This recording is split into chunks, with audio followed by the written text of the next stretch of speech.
मुंबईच्या महापौर रितू तावडे यांनी एक विधान केलंय. गुरुदेवजींच्या आशीर्वादानं माझ्या घशाची समस्या नाहीशी झाली. हा तर चमत्कार झाला, असं रितू तावडे म्हणाल्या होत्या. रितू तावडे यांनी केलेल्या विधानानंतर अनेकांनी भुवया उंचावल्या. अशोक खरत प्रकरण ताजे असताना रितू तावडे यांनी हे विधान केल्यानं खळबळ उडाली आहे. सतत टीका होत असल्यानं आता रितू तावडे यांनी पत्रकार परिषद घेत संताप व्यक्त केलाय. संजय राऊत यांच्या जिभेला हाड नसल्याचं म्हणत महापौरांनी आता थेट राऊतांवर निशाणा साधलाय. घशाची समस्या, गळ्याची समस्या दूर झाली असं वक्तव्य केलं होतं. यावरून आता वेगवेगळ्या प्रतिक्रिया उमटत आहेत. विरोधकांकडनं तुम्हाला लक्ष केलं जात आहे.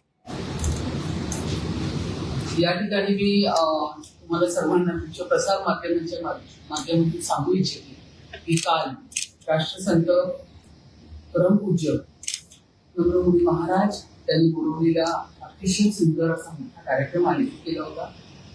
आपल्या मुंबईची शान असलेले आपली मुंबईची डबेवाली यांच्यासाठी जवळपास 108 ई-बाईक्स आणि दिव्यांग त्यांच्यासाठी जवळपास 10 अशा त्यांच्या उपयोगी असलेल्या अशा बाईक त्या ठिकाणी त्यांनी कार्यक्रमाच्या माध्यमातून त्यांना दिल्या. त्याचबरोबर पूर्ण आपल्या आपण जर पाहतो की मुख्य जी जनावर आहेत, कुत्रा असतील, रस्त्यावरची मांजरी असतील, पक्षी असतील, कधी रस्त्यावरती गाडी चालवत असताना ऍक्सिडेंट मध्ये त्यांचा अपघात होतो, जखमी होतात, अशा सगळ्या मुख्य प्राण्यांसाठी एक मोठं अद्ययावत हॉस्पिटल, एक नाही दोन नाही तर पूर्ण भारतामध्ये 24 असे मुख्य जनावरांसाठी हॉस्पिटल त्याचं काल ओपनिंग झालं. आदरणीय मुख्यमंत्री देवेंद्र फडणवीस साहेब त्या ठिकाणी उपस्थित होते. त्यांच्या हातून आदरणीय उपमुख्यमंत्री एकनाथ शिंदे साहेब त्या ठिकाणी उपस्थित होते. संपूर्ण मुंबईचा एक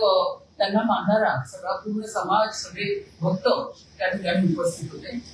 या ठिकाणी मला ज्यावेळी बोलायला सांगितलं, मला त्यांच्या मी भाषणाला उभी राहिली, त्यावेळी मी माझ्या मनात एक त्यांच्याविषयीचा आदर होता तो त्या ठिकाणी मी व्यक्त केला. मी त्या ठिकाणी असं सांगितलं की गेले 1.5 वर्ष मला त्रास होता गळ्याचा. मी औषध उपचार करत होते, डॉक्टरांचे औषधं पण चालू होते. पण ज्यावेळी मी राष्ट्रसंत आदरणीय परमपूज्य नम्रमुनी महाराजांना हा विषय सांगितला की आता मी सतत बोलत असताना माझ्या गळ्याकडे दुखतं, मी औषधं घेते, तर त्यांनी सांगितलं ओमचा उच्चार करा.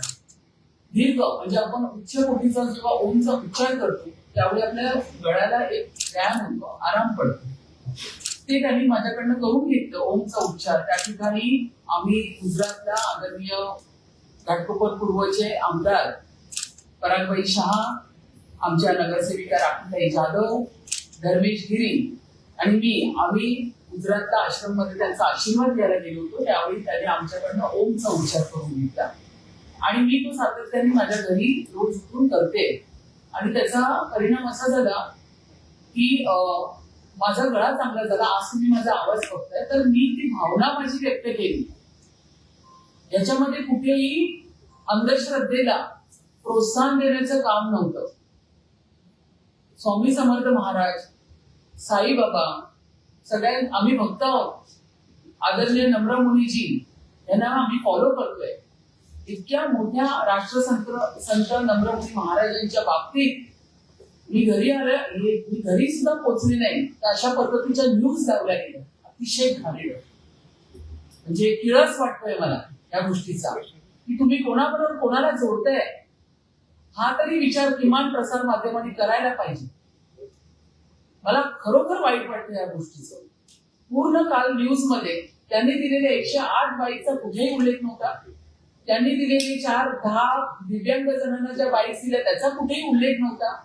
त्यांनी काल केलेल्या हॉस्पिटलची ओपनिंग जे ते सुपूर्द करणार आहे ज्या मुख्य जनावरांसाठी ज्यांच्याकडे कोणीच बघत नाही त्याचा कुठेही उल्लेख नव्हता. पण रितुताईंनी त्यांची भावना फक्त व्यक्त केली.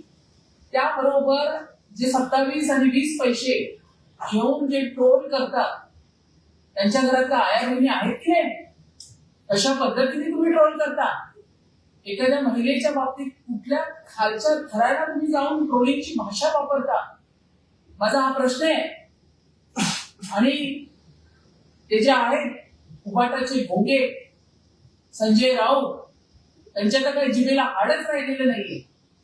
भाषा काय, बोलण्याची काय पद्धत एका महिलेच्या बाबतीत तुम्ही बोलताय, त्याला काय वाटतं तुम्हाला? ज्यावेळी तुम्हाला ईडी लागली, तुमच्या मिसेसवरती आलं, तुमच्या मुलींवरती आलं, तेव्हा तुम्ही उपाडून बाहेर आलात, तेव्हा तुम्हाला कळतात तुमच्या घरात पण आया बहिणी आहेत.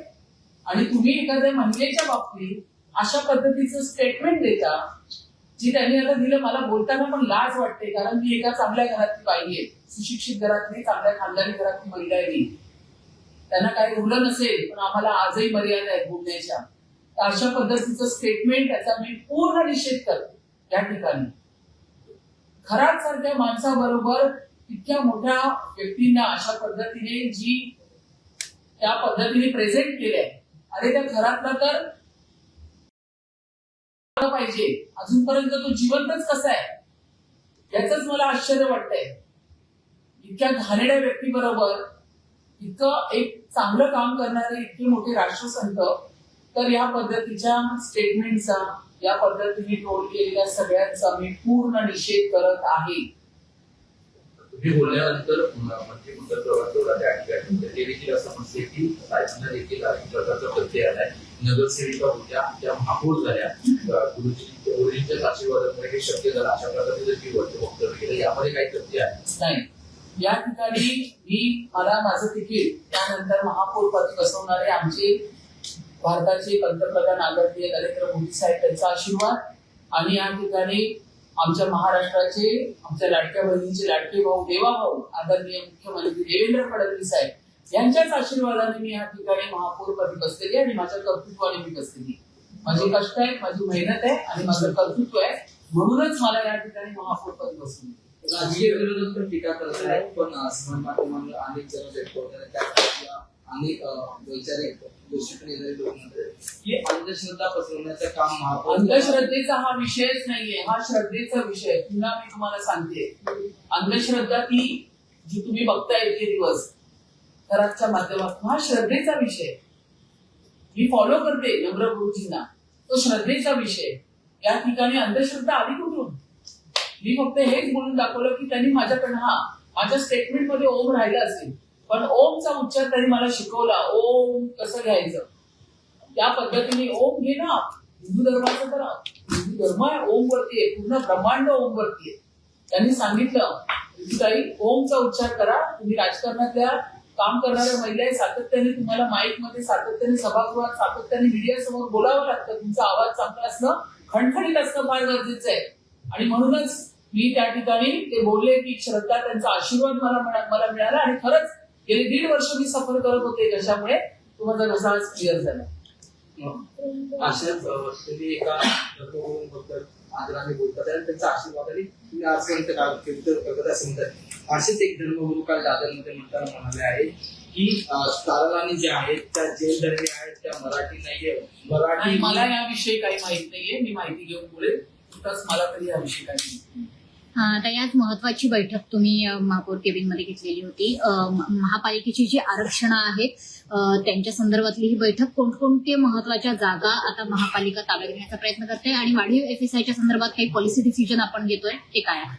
अतिशय महत्वाची मीटिंग या ठिकाणी झाली. आदरणीय माजी खासदार डॉक्टर सोमय्या यांच्या पत्र या ठिकाणी दिलं होतं आणि त्या ठिकाणी कन्सर्न डिपार्टमेंटला आम्ही या ठिकाणी बोलवून अतिशय महत्वाचा मुद्दा लक्षात घ्या. मुंबईमध्ये इन्फ्रास्ट्रक्चर डेव्हलपमेंट होणं, याला आम्ही सगळेच पॉझिटिव्ह आहोत, सकारात्मक आहोत. मुंबईमध्ये विकासक त्या ठिकाणी डेव्हलपमेंट झाली पाहिजे, लोकांना लहान घरातून मोठ्या घरात गेलं पाहिजे, ह्याच्यासाठी आम्ही आग्रही आहोत. आम्ही म्हणजे आम्हीच नाही, पूर्ण ट्रिपल इंजिन सरकार या ठिकाणी आग्रही आहे. पण ते सर्व होत असताना या ठिकाणी अम्युनिटीज असतात. प्रत्येक विकासक त्या ठिकाणी, म्हणजे प्रत्येकाच्याच ठिकाणी नसेल, पण काही ठिकाणी काही डेव्हलपमेंट हे बीएमसीच्या माध्यमातून होतात, काही डेव्हलपमेंट हे माडाच्या माध्यमातून होतं, तर काही डेव्हलपमेंट हे SRAच्या माध्यमातून होतात. या ठिकाणी बीएमसीच्या माध्यमातून होताना त्या ठिकाणी जर काही अम्युनिटीज प्लॉट असतील तर ते प्लॉट बीएमसीच्या मालकीचे आणि ते प्लॉट आम्हाला हँडओव्हर झाले पाहिजे, अशा पद्धतीची ही मीटिंग होती. गेले 1985 आणि 2015 पर्यंतचा सगळा रेकॉर्ड आम्ही मागितला. तो रेकॉर्ड यांच्याकडे नाही, पण त्यांनी ते मान्य केलं या मीटिंगमध्ये. तो रेकॉर्ड जवळपास 5,000 कोटीचा आहे आणि तो त्यांनी आम्हाला पुढील काही महिन्यामध्ये, एका महिन्यामध्ये देण्याचं त्यांनी मान्य केलंय. पण आता 2015 ते 25चा जो रेकॉर्ड आहे, जे डेव्हलपर मुंबईमध्ये डेव्हलपमेंट करतात आहे त्या ठिकाणी जे अम्युनिटी स्लॉट आहेत तो त्यांनी आठवड्याभरामध्ये देण्याचं या ठिकाणी मान्य केलंय. पुन्हा मी या ठिकाणी पुढे जाऊन सांगते की गुलाबनगरला या ठिकाणी फॉलोअप घेतलं होतं पूर्ण किरीट सोमय्या यांच्या माध्यमातून. आपण मुंबई महानगरपालिका आम्ही सुद्धा फॉलोअप घेतलं होतं. तर नीलम नगरमध्ये गेले 30 वर्ष एक बिल्डर जवळपास 18,000 स्क्वेअर मीटरची जागा वापरत होता. म्हणजे जवळपास झाली किती मोठी, खालती दवाखाना आणि वरती वेलफेअर सेंटर.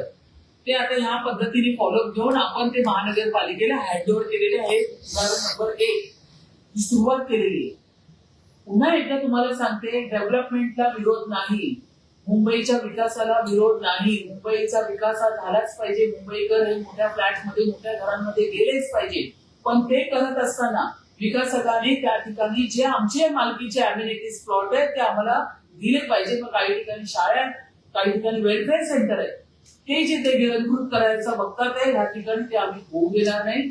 ओसीच्या वेळी आम्ही ती मागणी परिपूर्ण म्हणजे पूर्ण तो प्लॅन आहे तो मागवून आम्ही अशा पद्धतीने जे या ठिकाणी गेले आहे. आणि मुलुंडमध्ये पूर्वमध्ये ऑल इंडिया इन्स्टिट्यूट जी महापालिकेची शाळा आहे त्या ठिकाणी 5 स्टार शाळा झाली आहे, ती सुद्धा त्याची चौकशी करून तीही घेण्याच्या आम्ही पूर्ण प्रयत्नात आहोत.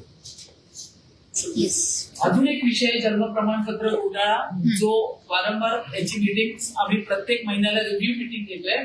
तर आता या ठिकाणी जर कुर्ला येथे जर आपण बघायला गेलो तर कुर्ल्याला जवळपास 2,582 केसेस आहेत. ई वॉर्डला 2,260 केसेस आहेत. के वेस्टला फक्त 4 केसेस आहेत आणि आर नॉर्थला फक्त 45 केसेस आहेत. याला आपण ऍबनॉर्मॅलिटी बोलणार, म्हणजे एका वॉर्डला एवढे आणि एका वॉर्डला एवढेच कशी, ही हा विषय एक संशयाचा विषय आहे. तर या ठिकाणी उपायुक्त शरद उघडे यांना बोलवून एक आपण विशेष समिती या ठिकाणी करतोय. एक विजिलन्स, IT, लिगलचे तिथे अधिकारी असणार आणि हेल्थचे अधिकारी असणार आणि एक आपण न्यूट्रल असे एक ऑफिसर्स घेऊन एक 5 जणांची आपण विशेष समिती बनवतोय. आणि या ठिकाणी आपण काम करून ह्या ज्या तफावत दिसतात आहे, मग एका ठिकाणी एवढी जास्त संख्या कशी, ते एका ठिकाणी 4 आणि 5च कसे, याच्यावरती आपण चौकशी समिती या ठिकाणी नेमतोय. आणि इथे जर तुम्ही पाहिलं असेल तर तुमच्या माईकच्या खाली आहे 5 FIR आपण घेतलेले आहेत. त्याच्याविषयी पण आपण त्या ठिकाणचे DCP आहेत त्यांना किंवा जॉईंट CP असतात त्यांना बोलवून आपण हे FIR आणि त्याच्या संदर्भात पूर्ण माहिती आपण मागवून घेऊ. तरी अंदाजे कुठल्या कुठल्या वॉर्डमध्ये संख्या जास्त होते आणि कुठल्या वॉर्डमध्ये कमी होते असं यामध्ये कुर्ल्याला जर 2,582 आहे, ई वॉर्डला 2,260 केसेस मिळालेले आहेत. या 2 वॉर्डला जास्त आहेत. तर या 2 वॉर्डला एवढ्या कमी कशा, के ला 4च कसे, आर नॉर्थला 45च कसे,